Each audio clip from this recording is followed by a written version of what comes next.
As promised, we're going to make homemade red enchilada sauce.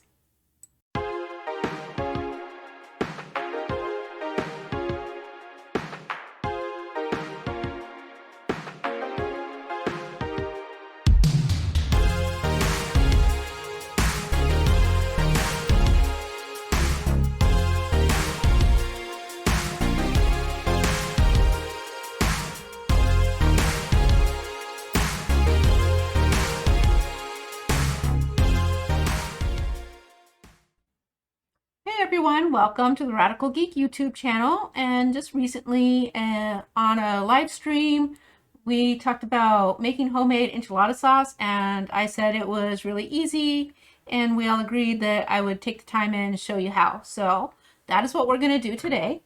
I'm going to go over real quick what I've got, because I did do some pre-work just to speed it along. And I wanted to let you know first what I have is dried chilies. And I have two kinds. I have a red New Mexico chili. There we go. And one and ancho chilies. I've got about 5 of the red ones and 4 of the anchos. And I'm going to show you, because this is the important part about prepping these. They're dried chilies, not fresh ones, dried. When you go to the store and you're checking the bags, make sure that they're a little bit soft. If they are like crispy crunchety and you push the bag and they crackle up and break, they're old and no good. But you see, like, I mean, it does some crack, but as you can see, I can bend it and it's not like breaking apart or anything like that. Now, these are what you use to make a homemade enchilada sauce. So, sorry, I just got to get comfortable in my seat here. But you take these. And this is an important part. We have to actually prepare these ahead. And one of the things we have to do is we're going to destem them. I have a little refuse container here. And get rid of all the seeds. I know, especially if you love spicy things like me, that feels counterproductive. Because normally, if you're using fresh chilies and you're making jalapeno poppers or salsas, you just leave the seeds and you blend it right in, or you put your cheese right over the top of it and you don't worry about it. But it's not just heat. I know a lot of times when you're cooking, they're like all of the heat is in the veins and the seeds. Also, bitter is in there. So if you leave those seeds and stuff in there that have dried out, I'm going to cut this open, then your sauce will also get bitter. There are a lot of things that can make that happen, sort of like tomato sauce. Whoops. As you can see, I already did most of these. Just wanted to show you one. I'm just using scissors. It's easier. You can use a knife. You can pull it with your fingers. Not doing a very good job, of course, because we're on camera. The rest were like super easy. But that's the way it always goes, isn't it? That's like when something goes wrong on your computer and you call the help desk and then you feel stupid because everything is fine. But a lot of people will put them in just whole and not bother with this step that I'm doing here. But I'll tell you that you reduce the chances of accidental bitter sauce a whole bunch by just splitting this open. And it's hard to see even up close, so you might not notice on camera either. But right down here in the middle is the dried seed. Let's just take that little flake here, dump it right in.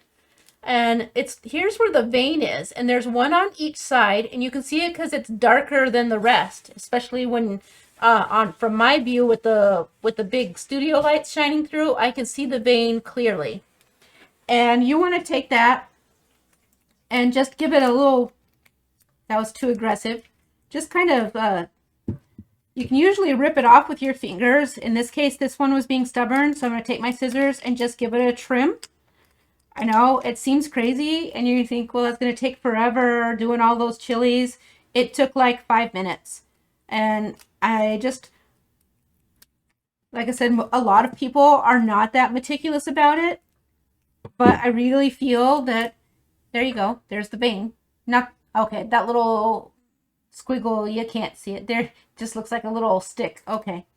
I know you couldn't see that, but yeah, so there I've peeled the vein right off. And now it goes right here. And we do the exact same process with the ancho.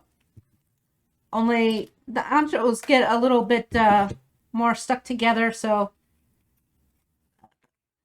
up at the top, they're very wrinkly.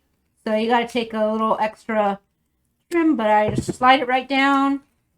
Get in here with my fingers. And there I empty out majority of the seeds.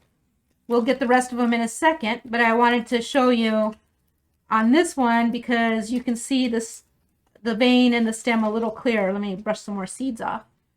So up here is the stem that you have to remove. And here you can see the line of, well, you can see part of it because some seeds are stuck to it. And that's what you'll need to be taken out of these because, again, it just doesn't taste good. It's like the pith of orange where you, if you're not careful about making sure you remove that, it's kind of a, leaves an unpleasant flavor in your mouth. Now, while I clean this out, I'll tell you the other thing that I have done is over here, I have 5 cloves of garlic. Use your judgment. A lot of recipes, if you look up a recipe, will be like 2. I use 5 because I like garlic. I got 1 big Spanish onion and I've cut it up into giant chunks. Look. You don't got to be crazy about it. If you have never cut up onions before and you were wishing that for a cooking video, I was being more detailed. These are just short little YouTubes, so I didn't want to waste quite that much time. Also on the chilies, make sure you double check down here in the bottom where the tip is because oftentimes some chilies will have a couple seeds stuck in there and a little bit of a vein. And you just make sure that that's good and cleaned out. So there are all my chilies. Simple, right? And then I will set that aside to take to my compost, pick up some of the seeds that I spilled while I was showing you guys the chili. And if you are very sensitive to chili, make sure you wear gloves during that process because now I know, like, don't touch my eye because just like fresh chilies, the oils get on you. So, let's see, move this little mouse here. Bring my little stove over. Hook it up, get it going. I have somewhere, maybe I did not have, a little bit of oil in here. So the reason we're going to do that is we want to heat up this. I have to heat it a little more because I bring my cast iron. I prefer cast iron, but you can use nonstick or anything else. Just know that you've got to really be careful and watch it. That's a huge important thing right there. Why? Because we're going to be toasting off. And by the way, you don't need, when I say put a little oil in there, that I have one, really, if you're using avocado oil, 2 spritz. I actually just took like a little finger of lard and rubbed it down in there into my cast iron because it's good for the cast iron. That's it. And all we're going to do is we're going to put this, we're going to dump our chilies right in there. And we're going to give them a little toast. And you can go ahead, it's kind of a small pan for this much. But you can also throw in your garlic cloves to toast them up. And we'll probably do the onions in 2 batches, and that's fine. We'll see. It'll fit. You're not looking to do a whole lot. You don't want them fried. You don't want them getting burnt. Just a little bit of toastiness. That's all you need. There we go. So, and it's just enough to kind of like bring up a nice little roasty flavor. We're not trying to cook them or do anything all crazy. Sometimes people get a little overboard. And you don't have to do that. So, but from here, I know it's really full, but it's going to do just fine. We're going to give that a couple seconds to get nice. It kind of just brings up some of the oils from the chili and from the onion and the garlic. Kind of pulls it all forward for a nice little flavor. Oh, one's trying to escape. So far, really simple, right? Our little piece of onion that came. And it sounds like maybe I'm not being as careful, or maybe, you know, but it's super. That's why I was saying it's super easy to make. And it's so much, even though it's super easy to make, canned enchilada sauce sounds, whoops, where did it go? There it is. Like it's a lot easier, but I really wanted to show you that it's not. It is more convenient, but when you look at the ingredients and they're adding starches and flour and dextrose and all of that, that even though there's some steps to this, it's not so hard that it's an impediment. And now I can smell just a little bit of the toasty fieriness, and that's good enough. That's it. Like I said, we're just not doing anything too overexciting, not major cooking, just a light little toast. And that makes us ready for the next step, which is take this off, and it can stay in the cast iron for a couple minutes while this happens. No big deal.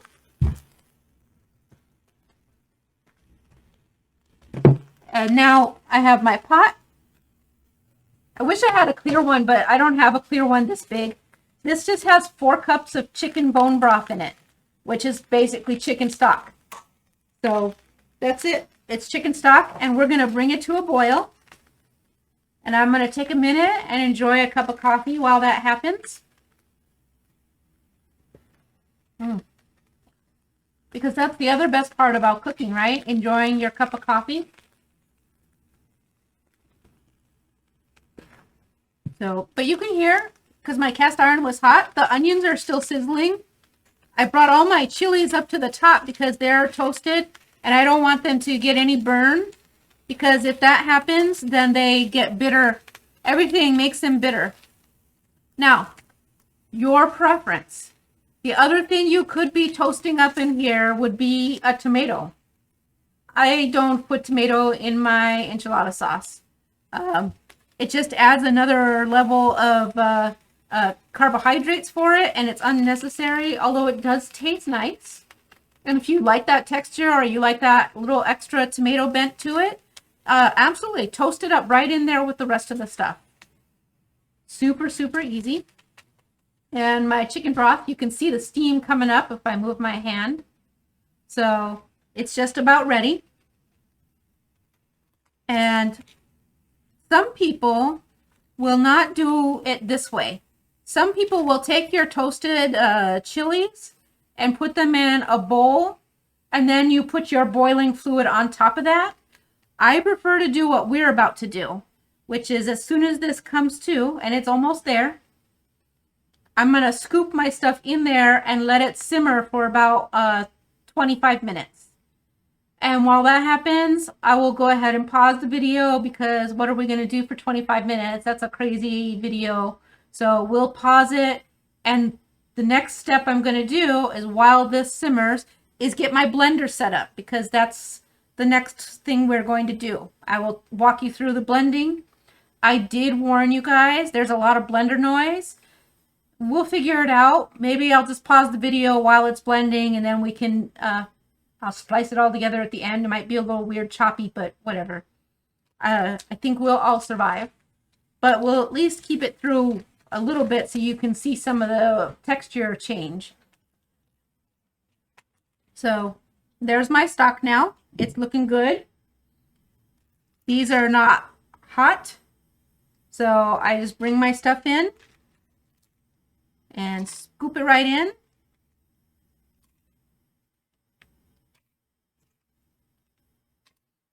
And I want you to know, even though there's hardly anything to it, it already smells fantastic. Let me get my scooping spoon.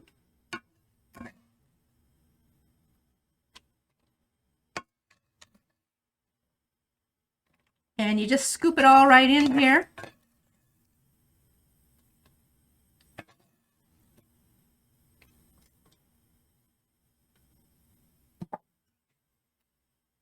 And now it's become too much work. I will tell you that the pot is a little, the pan here is a little hot, so. Which, by the way, this one, I brought it down. I just love it. It's a Cuisinart, which I hadn't really thought about Cuisinart for cast iron. But they had this awesome, wipe my fingers, two-handled piece. This is a deep dish pan. And I've been dying to finish getting it all seasoned up just extra slick. Right now it still has a little texture because it's a relatively new pan for me. But I've been dying to get it going, so I'm trying to use it for like everything right now so that I can make deep dish pizzas in it. So anyways, this is all there is to this little part of the enchilada sauce. I'm going to get up and I'm going to see if I can show this to you. You know what chicken broth looks like when it's kind of light and clear? And I don't know, the dark pot maybe kind of disguises it. But we'll show you. It's already turning like a darker brown red color from the chilies. And that's it. You leave this. We just leave it to cook. Let it come to a boil. Give it about 20 minutes and let it go. So we're halfway done. Now it's just a little patience for some steeping. Really close. Everything is nice. And we'll just let that go. And I will tell you one more piece before. Hey everyone, welcome back. So we've got everything nice and simmered and smelling amazing. It's surprising how just a couple items can smell so incredible. So here's the next step. I've got my Vitamix. Now, if you don't have a Vitamix, make sure that you take appropriate precautions. Vitamixes can handle hot liquids. I believe BlendTec can as well. But some blenders are not designed for that. So you really have to accommodate for that. Follow the instructions from your manual because that can be a very dangerous thing if you inappropriately use your liquids into it. So, I'll show you this in a second. I'll hold it up for you, but I've tried to not be a complete messy Marvin. But all I'm doing is scooping out. I have one of these little strainer spoons. I'm scooping out all of the solids.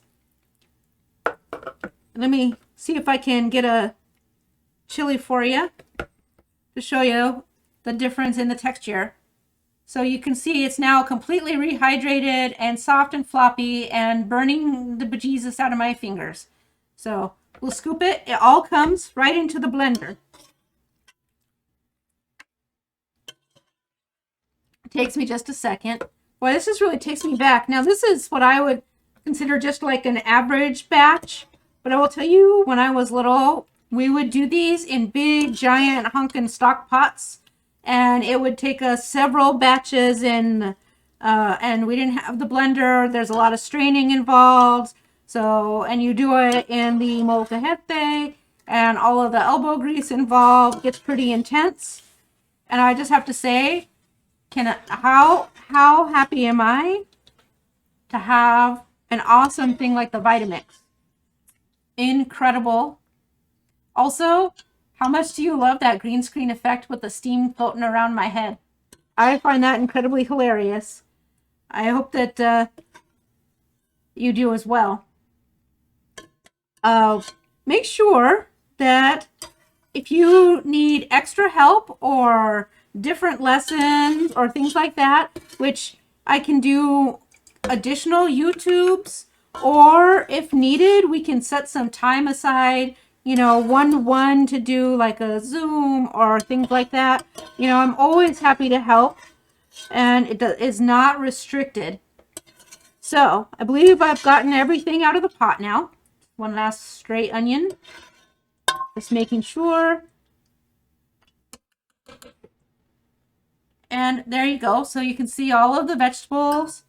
And yes, I guess technically a fruit, since chili is the fruit, in my blender.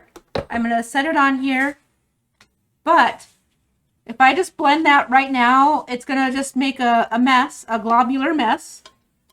So I'm going to bring this. I'm actually not thinking this all the way through. I'm going to scoop a couple spoons of the water, which I said I would show you, but I'm not finding a good way to do that.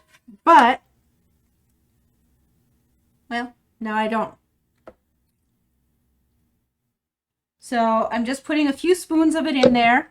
I'm also going to dump in my spices, which, in case you don't remember from 2 minutes ago, which is a constant state of my mind, 2 tablespoons of the paprika and the cumin and the oregano, and then we'll be adding in some salt and pepper.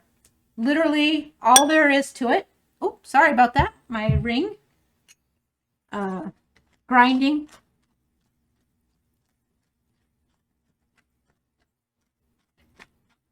Probably should have thought of that before I came on the stream and ground it into a cup, which is what I normally do, but I did not. Just remember, you can always add more, and you do check this periodically so you can give it a taste and see how it's going along, all of that fun stuff. Now some salt. Salt is very important. It really helps with some of the things. Now, I did mention like 100 times about how sometimes it can get bitter. If that happens, usually recipes will say to add sugar to mitigate it. And if you're a keto, that's really not an option. I'm going to add 1 more spoon of liquid. If you're keto, that's not really an option. So if you wind up with bitter sauce, you can try a few different things. I know that you can add a little bit of baking soda, but in my experience, when you've done that, when I've added baking soda for like a tomato sauce that's gone bitter or things like that, it neutralizes the actual flavor. And then you get stuck in that circle of trying to get flavor, and then the bitter comes back, etc. I've had better success with a little sploosh of lemon juice or a splash of apple cider vinegar, but ultimately it's just bitter, and you just kind of have to maybe start balancing it out with maybe making a thinner sauce, or by adding more fluids, and possibly at that point then maybe you do need the tomato, which sounds weird being as tomato will also make it so I'm adding my lid. Tomato can also go bitter. Okay, you guys ready for this? I'm going to turn the blender on, so it's going to be super loud, and I apologize in advance. I'm going to just turn it to the 1, and then I will ramp it up, and I will pause it. We'll talk about what's happening, and then I'm going to shut off the camera and blend it, and then come back and show you the next step. Because I am crazy, and I'm not good at editing out the sounds. So here we go.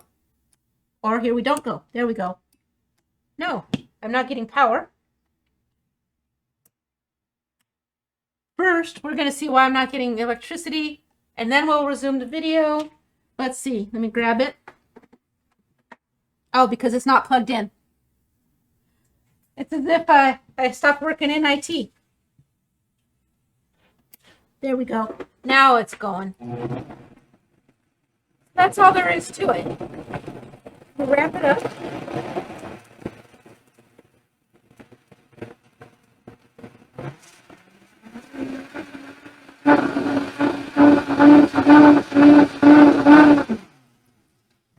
Okay, so actually I won't pause it. We'll just finish it. We'll just do one more step. I'll tell you right now that I know this needs help because it's a paste and it's too thick of a paste. Even though blending it's going to bring it together. Get a little taste of it.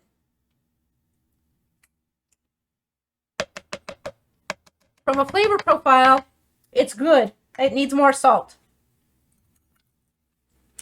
But what I'm going to have to do now is you just continue this blending process and you add water, well, your broth along the way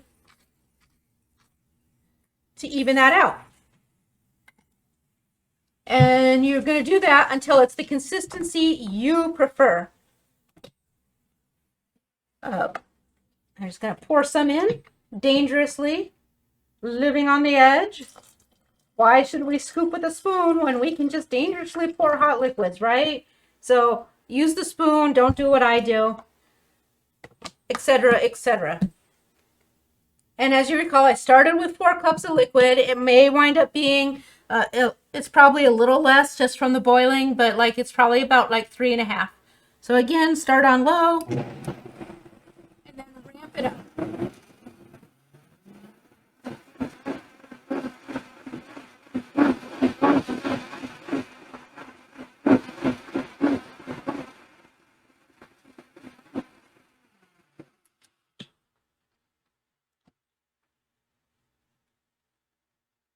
Oh, it smells amazing. But it's definitely going to need the last bit of my liquid. And that's not unusual to not have leftover liquid. It is unusual for this to not be enough though. So, and it definitely, I feel just by looking at this, it will be enough. But I'm going to go ahead and pause now so that we can take a break. I will finish blending it. And then I will show you 2 last things, and our enchilada sauce is finished. So, and the 2 last things are very, very easy. One of them we might not even do. So, see you in just a moment. Sorry to torture you with the blender, but I don't think it was too bad. Hey everyone, welcome back. Here is where we are ready for the next step. Requires a little shuffling around down here, but I have blended and it is perfect. And I am ready to go. Now, I said there were 2 things and that I might not do one of them. This is going to be up to you and your blender and also your personal preferences. Some people take the next step and strain it into their pot. I have a Vitamix and I also don't mind a little bit of texture. There's really not, it's nice and thick and I see no reason to strain it. There's nothing in here that makes me have any qualms whatsoever. I find it, but again, I have a Vitamix, so I'm very fortunate in that. If you're using like a little Oster, probably you might need to strain it. It might have a little graininess or things like that, but literally the Vitamix was designed for such shenanigans. It's made for big, thick, heavy purees. So, I am not straining. I'm going to move my blender out of the way. Bring my little pot back, or my little camp stove. Hook it back up. Bring my pot back here. Get some heat onto it. Not high, just real low. You can't even see my flame, it's so low. But, well, also because they went out. Okay, there we go. But super low. It doesn't have to be all that high. And all I'm doing, and you can see how nice and lovely it pours, and there's not like refuse hanging back. That's a little bit where it's thick on here. But yeah, zero reason for me to strain. But if you don't like it to be quite as thick, or you want it just a teensy bit smoother, then by all means, your next step would be to strain. And to strain it, you just take one of your sieve type things and put a cheesecloth on it and work your sauce through it. So, but now all we're going to do is cook this. It just, I don't know why, but it helps it develop just a little bit further if you just put it on the low heat and let it steam for about another 20 minutes. But, man, it's just utter perfection. So, let me just go ahead and give it a little taste for you guys.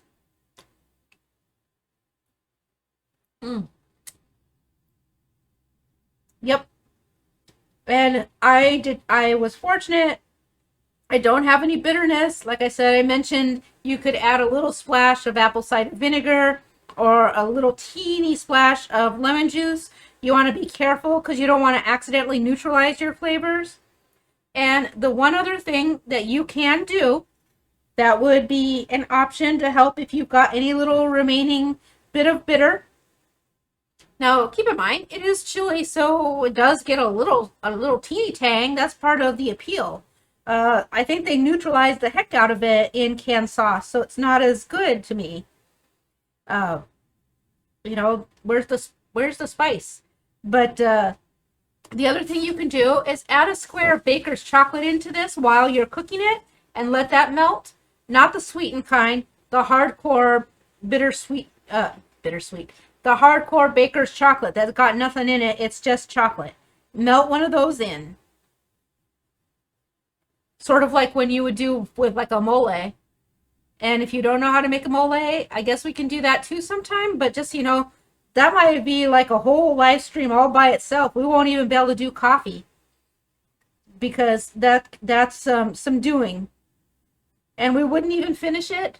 But we would get close. So let me know what other things you would like to see. I know that we talked about the egg white wraps. That would be a substitute for the egg life wraps. And I mentioned that I made them basically on the live stream a while back because it's the same recipe as the crepes.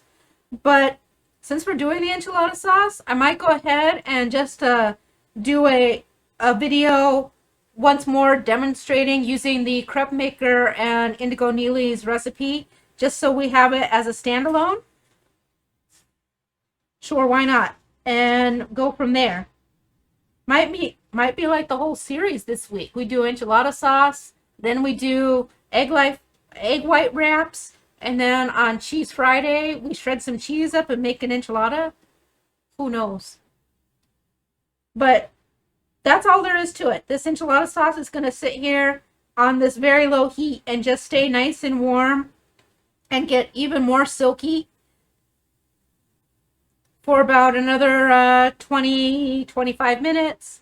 And let me show you inside the pot so you can see. I don't want to accidentally pour it on my table, but you can see it's got that deep, rich, dark color.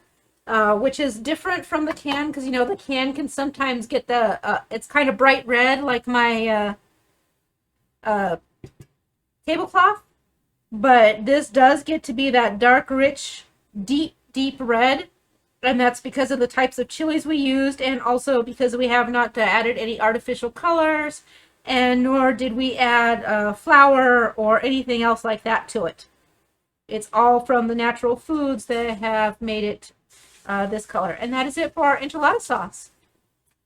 So there you go. You can do it. It's super easy.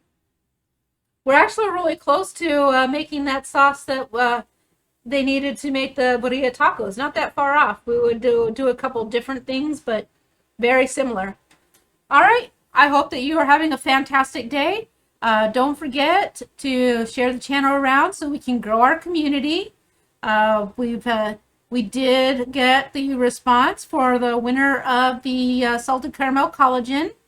The next giveaway we have will probably be beginning of April, so no worries there, but we are going to have one, and it's a nice one. So it's actually not a keto product, it's a Radical Geek coffee product, so yay for us. We'll be getting pretty interesting there.